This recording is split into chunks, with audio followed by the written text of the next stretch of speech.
Hello and welcome to the fabulous Yas Marina circuit here in Abu Dhabi, the location for this year's Young Driver Test. Over the next 2 days, we'll go behind the scenes as we watch the teams put the next generation of potential Formula One drivers through a series of tests to uncover the next superstar. Ask any of the team principals whether outright speed is the sole requirement, and they'll tell you that consistency, feedback and attitude are equally important. Still, a few record times wouldn't hurt a driver's chances of securing a seat for next season. And right on cue, the first engine of the day has fired into life right below my commentary box. So I think we'll soon see a car out on track. All right, welcome to the very first episode of the F1 Ultimate Career Mode that I'm starting on my channel.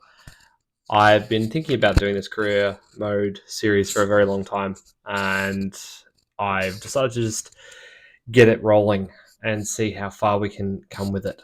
I'm not going to make any promises as to how far we go. I have some plans in my head about how far I want it to go, but let's see how far we can get it. So basically, this is very similar to what Arava does with his My Team career, where he has a character and they have a story and he shapes the world a little bit.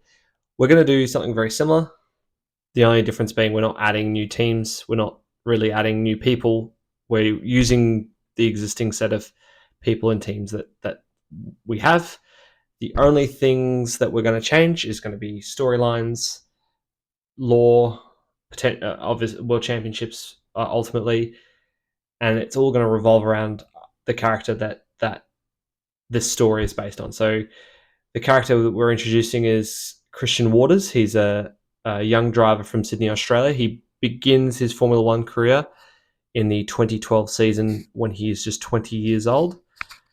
He has a very straightforward personality. He has a very successful junior career, which I'll sort of touch on a little bit later. One of his downsides is that he's a bit peaky when he comes into Formula One. He does have results that sort of go up and down, and it is not showing his full potential. So that's something that he has to work on. He's pretty intelligent, so pretty politically savvy in the Formula One world, can make good decisions, and we'll sort of touch on that when we get to contracts and whatnot. But one of his downsides, and something that may potentially impact his career, is that he does make rash decisions. He comes to conclusions too quickly sometimes, and as a result makes emotionally charged decisions. So that's sort of the character overall. I'm going to keep the traits and sort of the character details and everything sort of there in the description above every video. So if you guys are just jumping in at any point, you can follow along and you'll be able to help direct the character. So there'll be votes on crucial decisions that will be made during the character's career, and these will be updated in the description, so anyone can just follow along and knows exactly where we're at. There'll be a few rules that we play with. The first big rule is sort of the career span. We won't be doing, the only F1 game we won't be playing would be F1 2015. So if we get that far in and things are continuing along, something will happen during the 2014 season that will take the character out of 2015 for some reason. I want to make it a story-based reason. I don't want it to be just because Codemasters didn't make a career mode, which doesn't really make for a very good story. The career mode difficulty, I'll just adjust on the fly. I will show you what I've got it on before every episode, assuming I remember. That way it's sort of clear what's going on. I'm not by far the fastest driver in sim racing, but I'm okay. So we've started off in the highest difficulty, and I did lower it on the second episode because the first episode was a bit ridiculous, the gap to the teammate. So I sort of adjust it based on my gap to whoever my teammate is. I want it to be as close as possible, so we could get some spicy storylines going. There'll be no flashbacks allowed at all, so no restarts.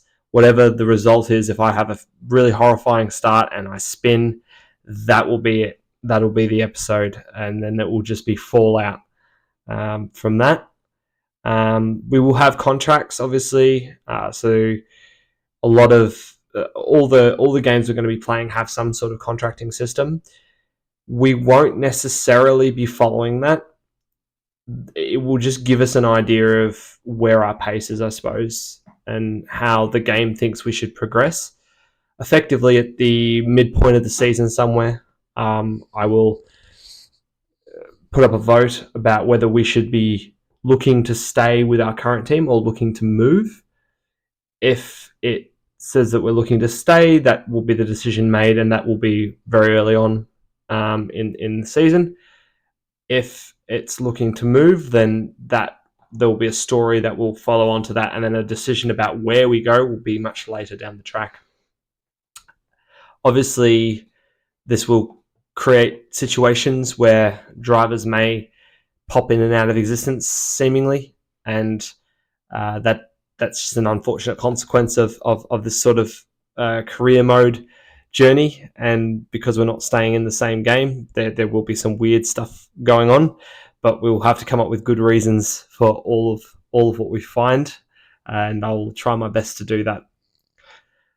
The decisions, the major decisions in the game will all be voted on by you guys. So the teams that we move to, the rivalries that we choose, how we decide to go about even, making contract negotiations. So do we go ahead and sign a multi-year deal? Do we sign a 1-year deal? Do we, whatever. So there's going to be a lot of that involved. So it'll hopefully be as in-depth as it can get, given that it's just a F1 career mode, but hopefully it's entertaining at the same time. So I've just been in this video in the background. The reason I muted it is just because it's literally just me setting up my wheel. It's nothing important. Everyone's sort of seen probably the F1 2012 Young Drivers Test a million times. But the in-law reason for the test is that the Christian himself was very impressive during his junior series. I'll put these notes up in the description of his career past, but basically, after a successful karting career in Australia, he did, in his first season in Australian Formula Ford, come first. He competed in the 2008 Australian Formula Ford season. With some backing from his rich uncle, he made the move to Europe and competed in 2009 in British Formula 3.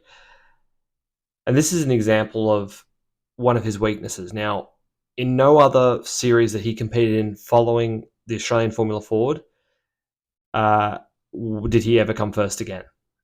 He came second in British Formula 3 in 2009, came second in the 2010 GP3 series, and came second in the GP2 series prior to his entry into Formula 1. And all of this is just due to either crashing out or not getting the most out of the car, making not basic mistakes, but showing that sometimes, at least while he's been young, leaving things on the table. And that is something that, as a character, he'll have to grow out of if he's going to be successful, if he's going to make a long career.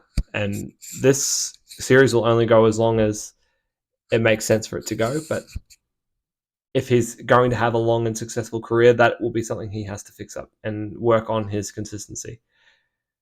So that's effectively his background. So I wanted to put all this information up on screen just so it was nice and easy for people to digest, and I'll also put it in the comment section as well. Anyway, enough waffling. Let's get to the video. So just going to jump in with the wet tyre test and we'll go from there. The track, so we thought we'd get you to feel the difference between a wet and a dry track. I want you to drive the last sector of the lap and hit every apex. Braking distances are increased in the wet, and the tyres will break traction sooner, so be careful when you exit corners.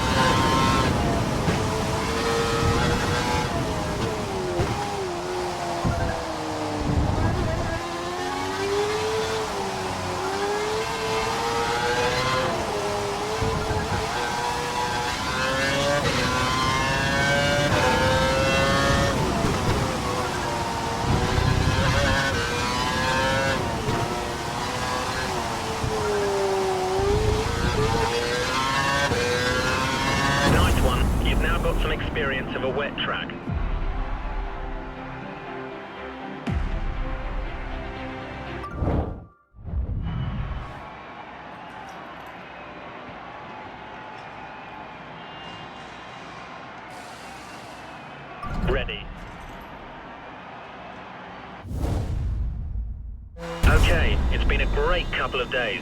The final thing we want you to do is experience a race start and perform the first lap. When the lights go out, pull away and drive the lap using all the techniques you've learned so far. We'll be timing you, so give it your all. The engine is dialed up to give maximum power. Enjoy it. So what's interesting about this is I haven't played the F1 2012 game in literally years. So it was quite interesting to be able to see how the car handled, you know, when trying to push it. That's one thing that I certainly haven't had a good handle on, at least in the first race, and at least in this tyre test either. So one of the reasons I was pretty slow in the first race, and you'll see it in the next video, is that, yeah, just learning how to drive these older cars with the V8 engines, the torque is so low that actually, you know, you can be pretty aggressive on the throttle, and you don't have, you know, crazy wheel spin the way that you do in the current F1 cars. So yeah, that was just something I had to learn to manage and learn to drive around. And they do handle incredibly differently as well, and that was something I noticed straight away.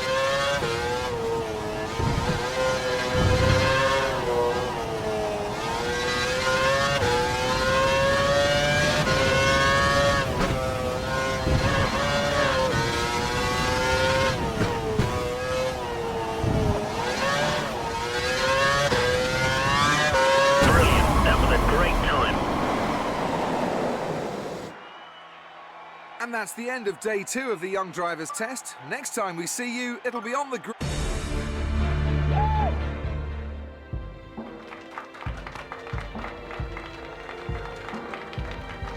Well, that's it for episode 0 of our 2012 Formula 1 Ultimate Career Mode. Thank you guys for tuning in for the very first one.